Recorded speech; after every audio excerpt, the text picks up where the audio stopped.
بسم اللہ الرحمن الرحیم نحمدہ ونصلی ونسلم علی رسولہ الکریم وعلی آلہ وصحبہ. پڑھیے. باب من اتخذ ثياب الحيض سوى ثياب الطهر. وبه قال حدثنا معاذ بن فضالة قال حدثنا هشام عن يحيى عن ابي سلمة عن زينب بنت ابي سلمة رضي الله تعالى عنهما عن ام سلمة رضي الله تعالى عنها قالت بين انا مع النبي صلى الله عليه وسلم مضطجعة في قبيلة كدت فانسللت فاخذت ثياب حيضتي فقال انفست فقلت نعم فدعاني فاضطجعت معه في القبيلة.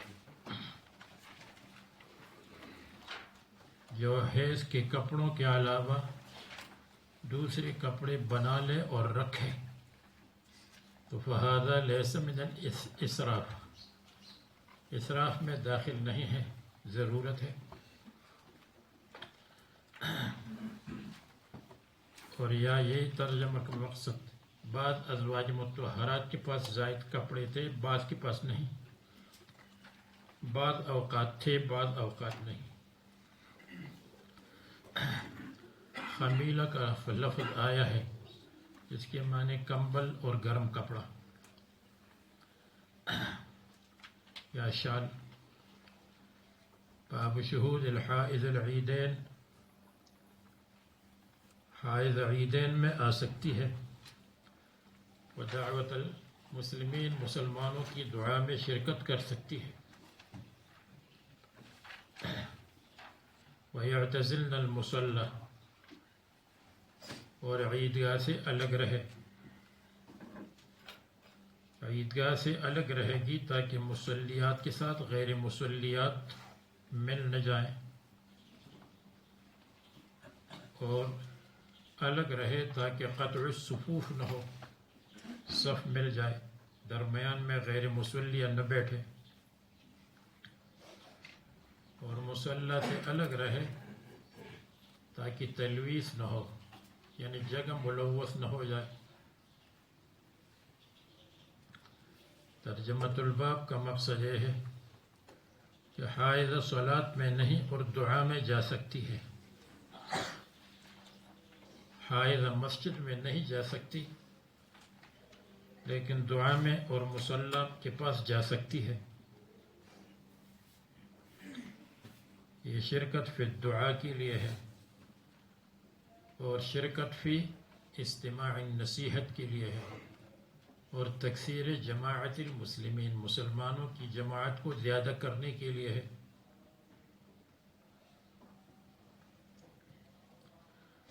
حدثنا محمد بن سلام قال قلنا عبد الوهاب عن ایوب عن حفصة قالت كنا نمنع عواتقنا، ہم اپنے جوان لڑکیوں کو، جوان عورتوں کو منع کرتی تھیں عیدین کے نکلنے سے، فتنے کی وجہ سے. عواتق عاتقتن کی جمع ہے جس کے معنی غیر شادی شدہ. الحرۃ عن حقوق الزوج، شوہر کے حقوق سے آزاد ہے کیونکہ شادی نہیں ہوئی. عتق بمعنی حریت. فقدمت امرأة نزلت قصر بنی خلف، ایک عورت آئی جو بنی خلف کی محل میں ٹہری.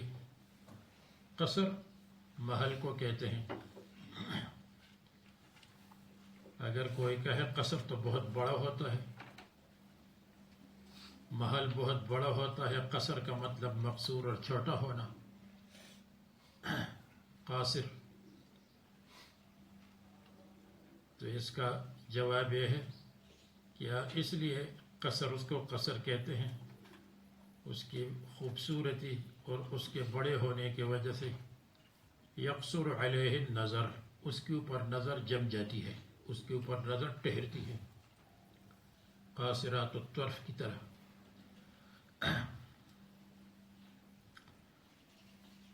یا اس لیے قصر کو قصر کہتے ہیں کہ وہ اطراف میں سے بند ہوتا ہے. قصر کا مطلب بند ہونا ہے.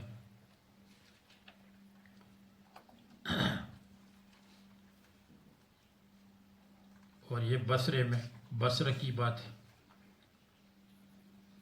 رسول اللہ صلی اللہ علیہ وسلم کے ساتھ 12 غزوات میں شریک تھے زوج، اور بہن ان کے ساتھ تھی 6 میں.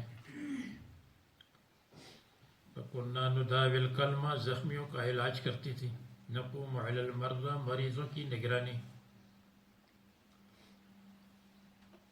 میری بہن نے رسول اللہ صلی اللہ علیہ وسلم سے پوچھا کیا کسی پر حرج ہے اگر اس کے پاس جلباب نہیں ہے، اوڑھنی نہیں ہے، برقع نہیں ہے کہ نہ نکلے؟ تو فرمایا لِتُلْبِسْهَا صَاحِبَتُهَا مِنْ جِلْبَابِهَا، اس کی سہیلی اور اس کی ساتھی اس کو اپنے جلباب اور اوڑھنی میں سے پہنا دے. وَلْتَشْهَدِ الْخَيْرَ، خیر میں حاضر ہو جائے. وَدَعْوَةَ الْمُؤْمِنِينَ، اور مسلمانوں کی دعا. معلوم ہوا کہ عید میں ایک دعا ہے، اور عید کی دعا یا بعد الصلاۃ ہے یا بعد الخطبہ ہے، جس کا ذکر اپنی جگہ آئے گا انشاءاللہ. فلما قدمت عطیہ سألتها سمعت النبی صلی اللہ علیہ وسلم، کیا آپ نے سنا ہے؟ یعنی عطیہ کی بات. یہ جو فحدث عن اختها، تو اختها سے مراد ہے عطیہ. فسمعت النبی صلی اللہ علیہ وسلم قلت بأبی نعم، بأبی، بیبی، بیبا، بابا سب آیا ہے. وکانت لا تذکرہ الا قالت بأبی، اور ہمیشہ جب رسول اللہ صلی اللہ علیہ وسلم کا ذکر کرتی تھی تو بأبی کہتی تھی، میرے والد ان پر قربان. سمعته یقول تخرج العواتق وذوات الخدور، اور پردہ نشین عورتیں، والحیض حائضات، ولیشہدن الخیر، اور چاہیے کہ وہ خیر میں شامل ہو جائیں.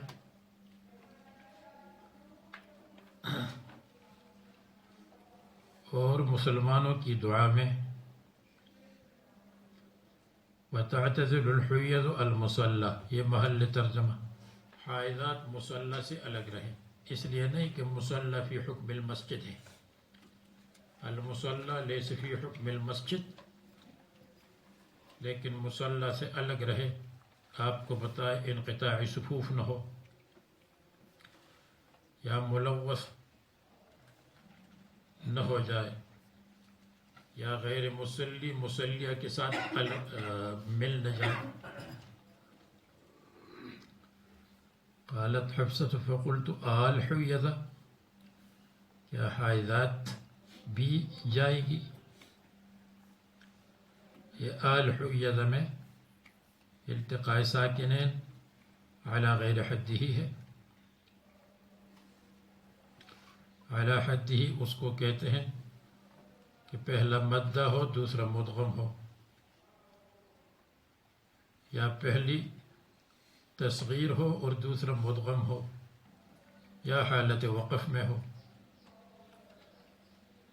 خاصۃ، خویصۃ، وللضالین، یہ تینوں کی مثال ہے. خاصۃ، خویصۃ اور آمین. تو یہ التقاء ساکن علی غیر حد ہی ہے. جواب یہ ہے التقاء ساکن علی غیر حد ہی کوفیین کی نزدیک جائز ہے، یہ کوفیین کے مسلک کے مطابق ہے. دوسرا جواب یہ ہے یجوز فی الکلمتین، اور یہاں 2 کلمے ہیں، حمزہ استفہام الگ کلمہ ہے، آل حیضہ یعنی الحیض.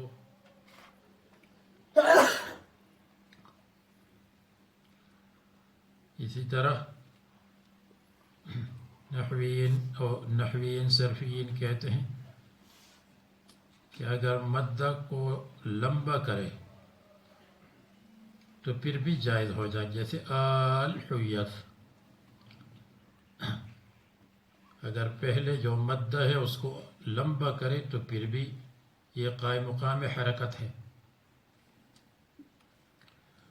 لمبے ہونے کی وجہ سے اس میں آسانی ہوگی۔ جیسے پہاڑ کے اوپر چڑھتے ہیں تو اگر راستے کو لمبا کریں، یوں کر لیں تو جلدی پہنچیں گے، اور اگر یوں اوپر چڑھے تو مشکل ہے۔ فقالت الیست تشہد عرفہ وکذا وکذا، عرفات جا سکتی ہے تو مصلی بھی جا سکتی ہے، مسجد نہیں جا سکتی۔ اس کے بعد مصنف ایک اور مسئلہ بیان کرتے ہیں، اذا حاضت فی شہر ثلاث حیض، اگر عورت دعویٰ کرے کہ ایک مہینے میں مجھ کو 3 حیض آئے ہیں تو ان کی بات ماننی چاہیے اگر گواہی کے ساتھ ہو۔ ترجمۃ الباب کا مقصد تصدیق المرأة فی الحیض والحمل، حیض میں، حمل کے بارے میں، اور عورتوں کی امور مخصوصہ کے بارے میں عورت کی بات کو ماننا چاہیے، کیونکہ وہ امینہ ہے، امین کی بات ماننا چاہیے۔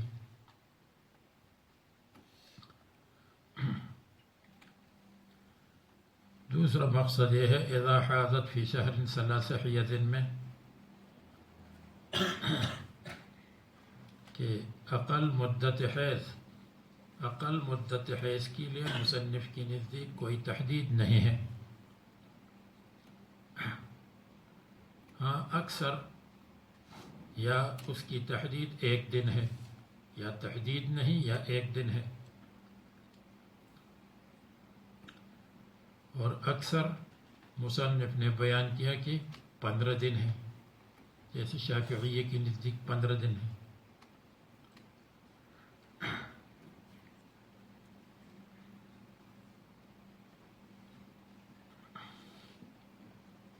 فرماتے ہیں اذا حاضت فی شہر ثلاث حیض فلتصدق، اس کی تصدیق کی جائے، یا فیصدق قولها، وما يصدق النساء فی الحیض والحمل، ما مصدریہ ہے اور باب کے تحت ہے، باب تصدیق النساء، عورتوں کی تصدیق کرنی چاہیے، ماننا چاہیے، حیض اور حمل میں ان کی بات مانو۔ فیما یمکن من الحیض، جہاں تک ممکن ہو کہ حیض کی تکرار ہو گئی، حیض مقرر ہو گیا۔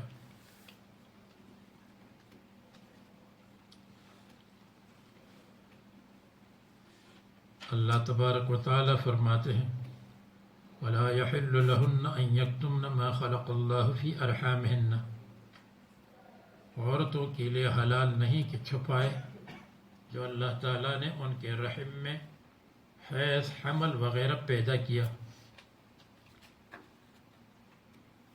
تو گویا کہ عورت امینہ ہے، اور قول امین ہے مع الیمین یا مع البینہ۔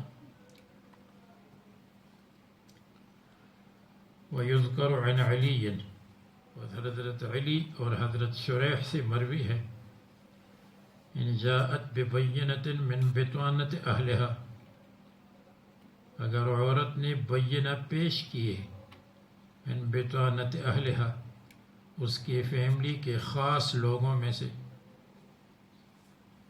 عورت نے بینہ پیش کیے، بینہ کون ہے؟ ان کی فیملی کے خاص لوگ، اور اس طرح انہوں نے گواہی دی کہ ہم نے اس عورت کو دیکھا تارکۃ للصلاۃ ثم مصلیہ، ہم نے دیکھا اس نے نماز کو ترک کیا، پھر ہم نے دیکھا کہ نماز پڑھتی رہی، نماز کو چھوڑا، یہ حیض کی علامت ہے، نماز شروع کی، یہ طہارت کی علامت ہے۔ ممن یرضی دینہ، جس کا دین پسندیدہ تھا، یعنی عاقل عادل، انہا حاضت ثلاثا، کہ اس کو 3 مرتبہ حیض آیا مہینے میں صدقت تو ان کی تصدیق کی جائے گی۔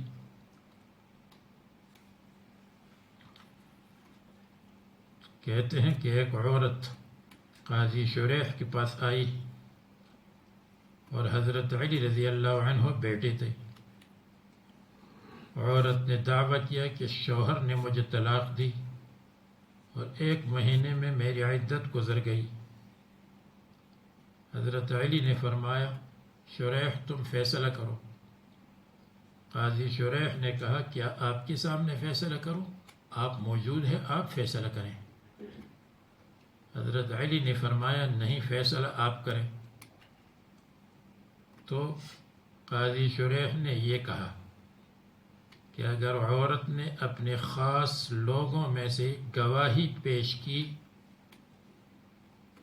جو عادل گواہی ہے تو اس کی بات ماننا چاہیے۔ حضرت علی رضی اللہ عنہ نے فرمایا قالون، قالون کا مطلب حسن، اچھی بات ہے۔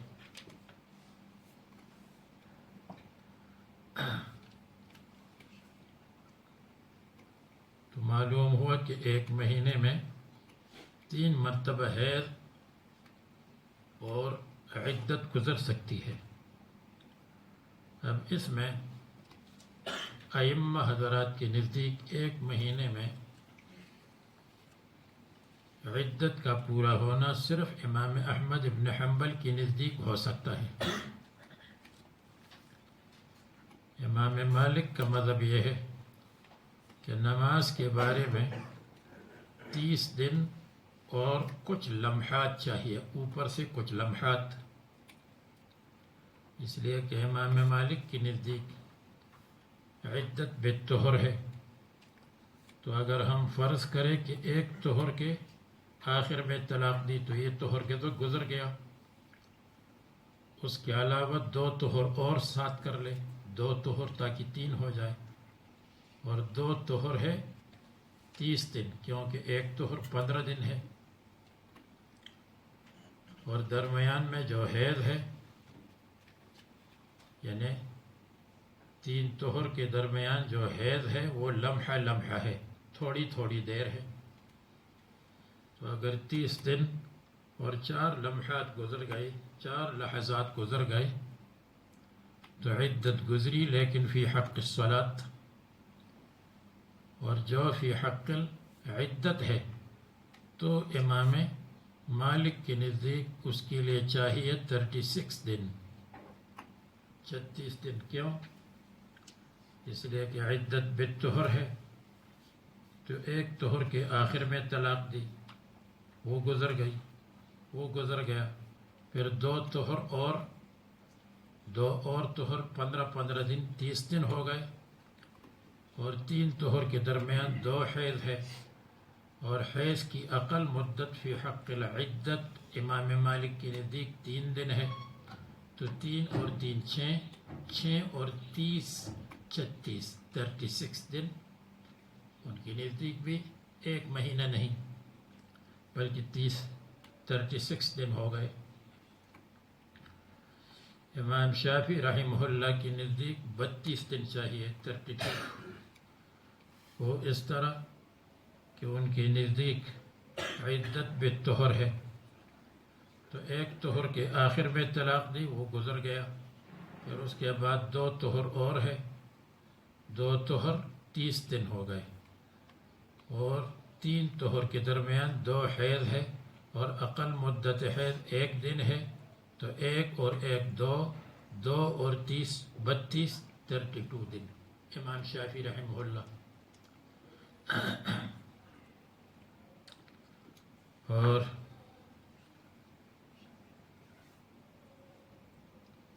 صاحبین کے نزدیک 39 دن چاہیے، 39، اس لیے کہ صاحبین کے نزدیک عدت بالحیض ہے، تو 3 حیض 3 9 دن ہو گئے، اور 3 حیض کے درمیان 2 طہر ہوتے ہیں، 2 طہر ہے 30 دن، 15 30، 30 کو 9 کے ساتھ جمع کرے 39، ان کی نزدیک بھی 1 مہینہ نہیں ہے. امام احمد کے نزدیک ان کے 2 قول ہے. ایک قول یہ ہے راجح کہ عدت بالحیض ہے. جب عدت بالحیض ہے تو 3 حیض ان کی نزدیک ہے 3 حیض 3 دن، اس لیے کہ اقل مدت 1 دن ہے. تو 3 حیض 3 دن ہو گئے، اور 3 حیض کے درمیان 2 طہر اور 1 طہر 13 دن ہے. 13 کو 2 میں ضرب دے دے 26. 26 کے ساتھ 3 کو جمع کرے 29 یعنی 29. یہ ان کی نزدیک ہے جب عدت بالحیض ہو. اور امام احمد کا دوسرا قول یہ ہے کہ عدت بالطہر ہے. یہ مرجوح قول ہے ان کا. اب جب عدت بالطہر ہو تو ہم کہیں گے کہ 1 طہر کے آخر میں طلاق دی، وہ طہر گزر گیا. 2 طہر اور تو 2 طہر ہے 26 دن، کیونکہ اقل مدت 13 دن ہے. اور 3 طہر کے درمیان 2 حیض ہے، تو 2 حیض 1 دن، تو 2 دن ہو گئے. 2 کو 26 کے ساتھ جمع کرے 26 کے ساتھ تو 28 ہو گئے. تو امام احمد کے ایک قول کے مطابق عدت گزر سکتی ہے 29 دن میں 29. ایک قول کے مطابق گزر سکتی ہے 28 میں، صرف ان کی نزدیک. امام ابو حنیفہ رحمہ اللہ کی نزدیک 60 دن چاہیے. 60. وہ جو 60 دن ہے تو اس میں 2 طریقے ہیں. ایک امام محمد کا طریقہ، ایک حسن ابن زیاد کا طریقہ. امام محمد کا طریقہ یہ ہے کہ وہ فرماتے ہیں کہ ہم حیض کو 5 دن فرض کریں گے، اس لیے کہ عام طور پر 5 دن حیض ہے متوسط. تو 5 دن حیض تو 3 حیض ہو گئی 15 دن. اور ہم فرض کریں گے کہ شوہر نے طلاق دی ہے طہر کی ابتدا میں. تو جب طہر کی ابتدا میں تو یہ 15 دن ہو گئے، اور اس کے علاوہ اور 2 طہر ہے، تو 3 طہر ہو گئے 45 دن. 15 15 15 45 دن. 45 دن ہو گئے. اور وہ جو 3 حیض درمیان میں ہم نے فرض کیے تھے 5 5 5 15، 15 کو 45 کے ساتھ جمع کرے تو 60 دن ہو گئے. 15 کو جمع کرے 45 کے ساتھ، 15 اور 45 جمع کریں گے تو 60 دن. یہ ایک طریقہ ہے امام محمد والا. دوسرا طریقہ ہے حسن ابن زیاد والا. اس کا خلاصہ یہ ہے کہ ہم فرض کریں گے، حیض فرض کریں گے اکثر مدت حیض 10 دن، تو 3 حیض ہو گئی 30 دن. اور ہم فرض کریں گے کہ طہر کے آخر میں طلاق دی ہے، تو وہ طہر تو گزر گیا. اس کے علاوہ 3 حیض کے درمیان 2 طہر ہے 30 دن. 30 کو 30 کے ساتھ جمع کریں گے تو 60، تو یہ بھی 60 بن گئے. لیکن یہ دوسرا طریقہ ہو گیا حسن ابن زیاد والا.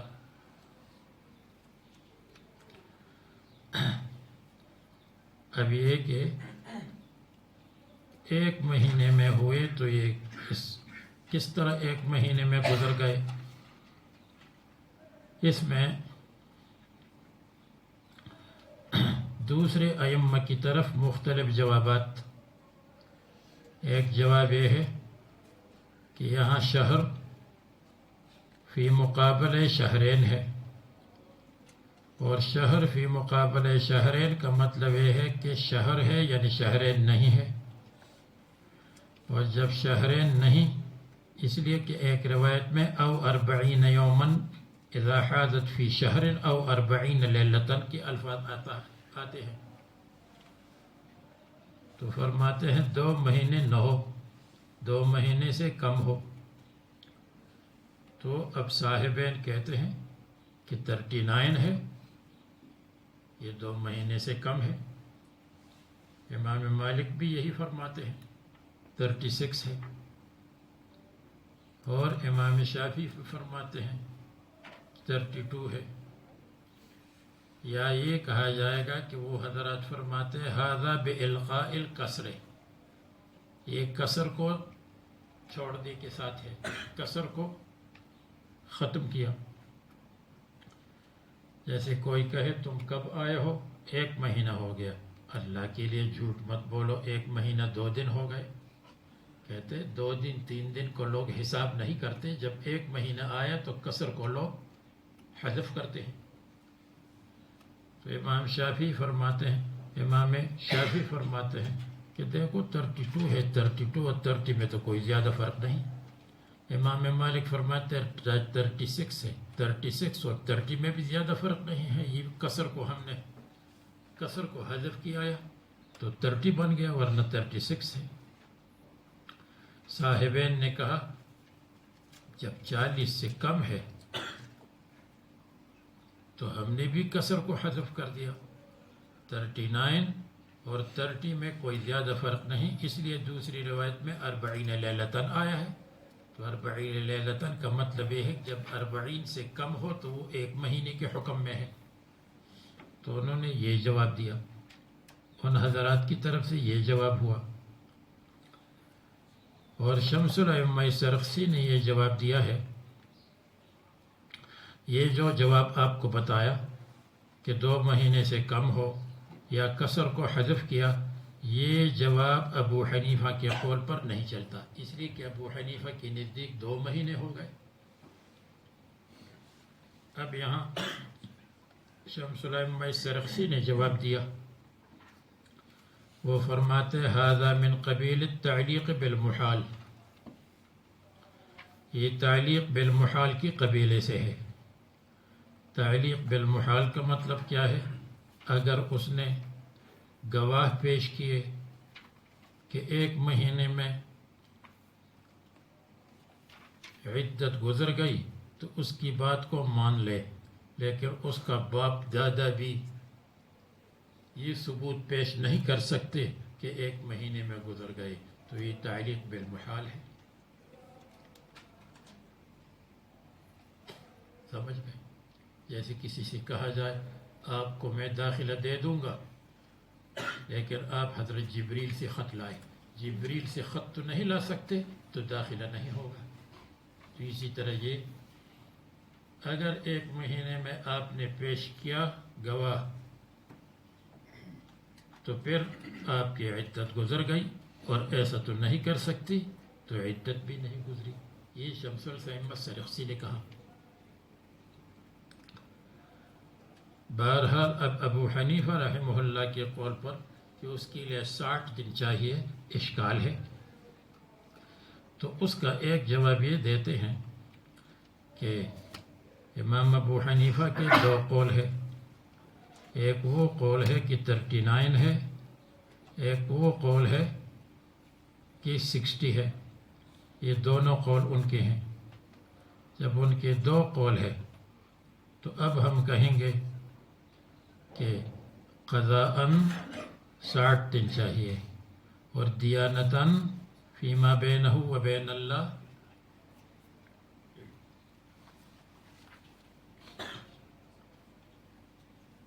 39 دن چاہیے، 39 دن چاہیے۔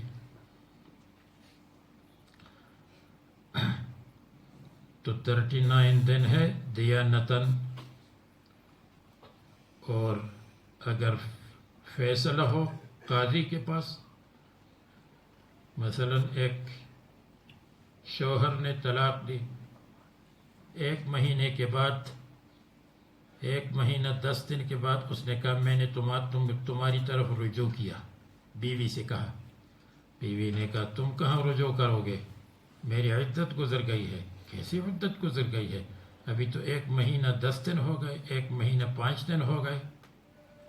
تو جب قاضی کے پاس مسئلہ جائے اور بینہ کی ضرورت ہو، بینہ، تو پھر 60 دن چاہیے. اور اگر فیما بینہ و بین اللہ کی بات ہے تو دیانتاً 39 دن چاہیے. یا دوسرا یہ ہے کہ ان کان ببینۃ، اگر بینہ ہو تو 60 دن چاہیے، اور اگر بینہ نہ ہو تو 39 دن کافی ہے.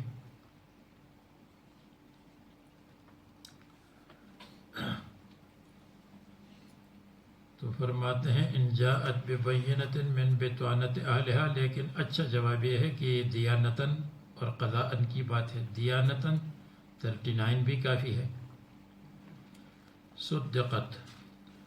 وقال عطاء اقراؤها ما كانت به.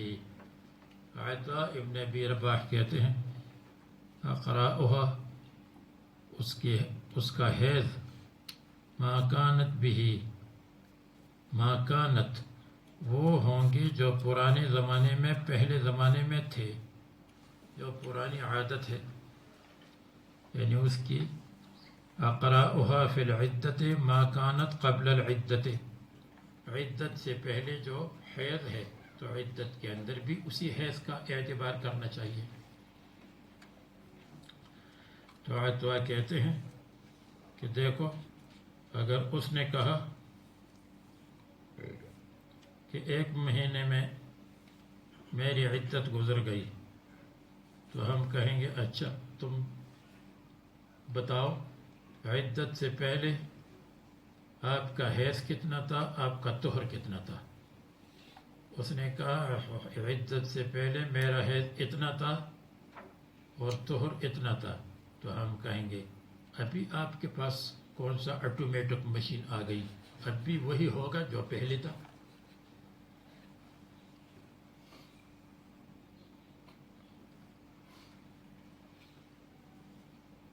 وبه قال ابراہیم، اور ابراہیم نے بھی یہ، تو گویا کہ یہ شریح والی بات کی تردید ہو گئی، عطا نے اس کو تسلیم نہیں کیا. وقال عطا الحیض یوم الی 15، 1 دن ہے 15 دن تک. اور احناف کے نزدیک ادنی الحیض 3، حضرت انس سے مروی ہے ادنی الحیض 3 ہے. وَأَقْصَاهُ 10، اور زیادہ سے زیادہ 10 دن ہے. اور حضرت انس سے دوسری روایت ہے الحیض 3 او 4 او 5 او 6 او 7 او 8 او 9 او 10، وہاں 10 تک ہے، 3 سے 10 تک ہے. اور تیسری روایت بھی حضرت انس سے ہے، وہ یہ ہے کہ الحائض حائض بینہا و بینہ، اس کے اور طہر کے درمیان 10، اس میں بھی 10 کا ذکر ہے.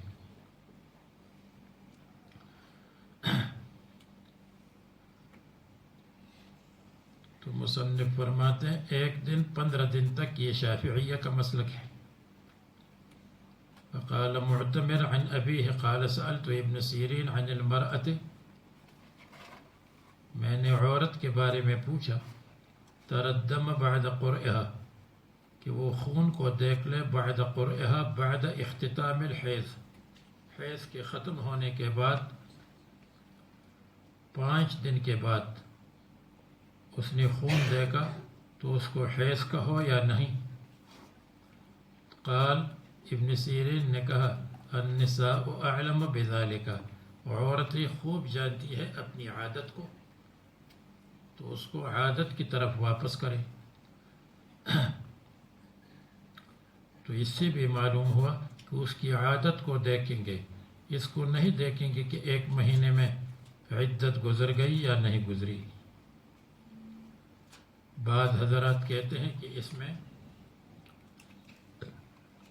قتادہ کی تردید ہے اور امام مالک کی تردید ہے.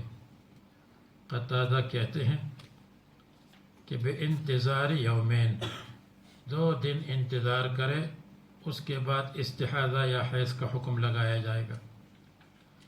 اور حسن کہتے ہیں 5 دن کا انتظار ہے، اور امام مالک فرماتے ہیں 3 دن کا انتظار ہے۔ 3 دن کا انتظار ہے، کیا مطلب؟ یعنی ایام عادت کے بعد 3 دن انتظار کرو، پھر استحاضہ ہوگا۔ ایام عادت کے بعد 3 دن کا انتظار کرو۔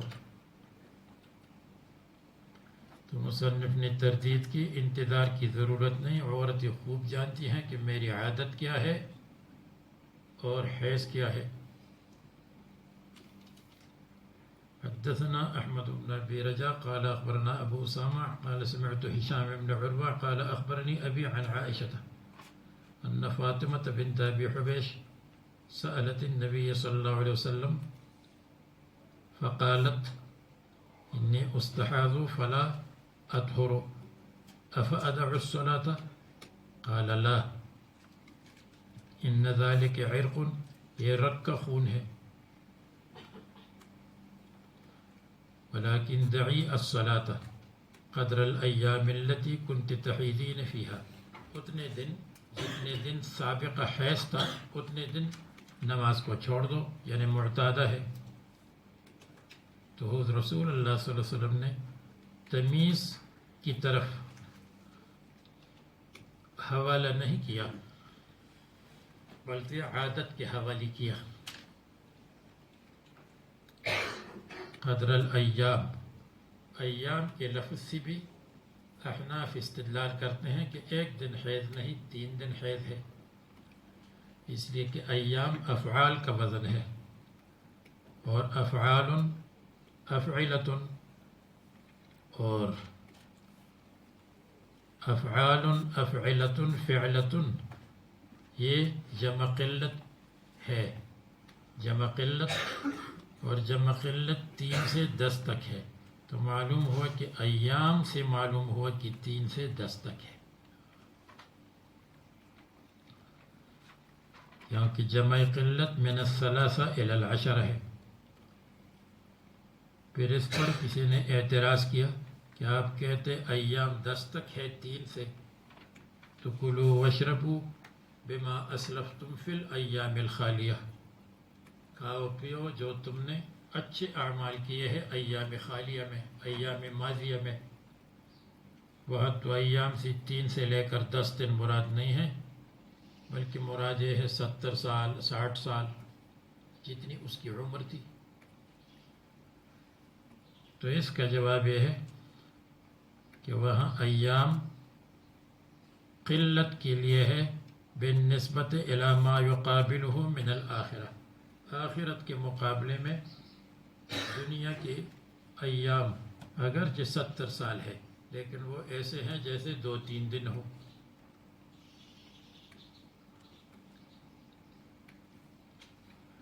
تو الایام التي كنت تحیضین فیہا ثم اغتسلی وصلی، تو یہاں مصنف نے اس مسئلے کو بیان کیا کہ کم سے کم 1 دن ہے، اور طہر اور حیض کے لیے ایام متعین نہیں ہے، 1 مہینے میں بھی ہو سکتا ہے، اور عطا کا قول نقل کیا کہ اس کو عادت کی طرف پھیر دو۔ اس کے بعد مصنف ایک اور باب رکھتے ہیں، اس باب کا خلاصہ یہ ہے کہ صفرت پیلا رنگ، والقدرت اور اکدر خاکی رنگ، قدورت، یہ دونوں طہر میں داخل ہے، حیض نہیں ہے طہر ہے۔ اور ما قبل میں گزرا تھا کہ یہ دونوں رنگ صفرت اور قدورت، یہ دونوں رنگ حیض میں داخل ہے۔ حتی ترین القصۃ البیضاء، یہاں تک کہ سفید رنگ دیکھو تو وہ طہر ہے، اور سفید رنگ کے علاوہ سب حیض ہے۔ تو ما قبل میں یہ ہے کہ صفرت اور قدورت ما قبل میں آیا کہ حیض ہے اور یہاں آیا کہ طہر ہے، تو دونوں میں تعارض ہے۔ اس تعارض کو مصنف دفع کرتے ہیں، جس کا خلاصہ یہ ہے کہ جو ایام عادت ہے، ایام حیض اور ایام عادت میں سفرت ہو قدورت ہو، یہ سب حیض ہے، اور اگر ایام عادت کے بعد سفرت ہو اور قدورت ہو تو اس کو طہر کہے گئے۔ تو دونوں میں تطبیق سمجھ گئے۔ مثلا کسی عورت کی عادت ہے 7 دن، 7 دن کے اندر کالا رنگ ہے، سرخ رنگ ہے، سفرت ہے، سب کو حیض کہیں گے۔ اور اگر 7 دن کے بعد اس نے سفرت دیکھی، پہلے سفرت نہیں تھی اب سفرت ہے، تو اس کو اس صورت میں اس کو طہر کہیں گے، کیونکہ عادت کے بعد ہے۔ اور آپ کو تاتار خانیہ کے حوالے سے بتایا تھا کہ اگر سفرت اور قدرت قریب الی البیاض ہے تو احناف کی روایت میں بھی اس کو طہر کہیں گے۔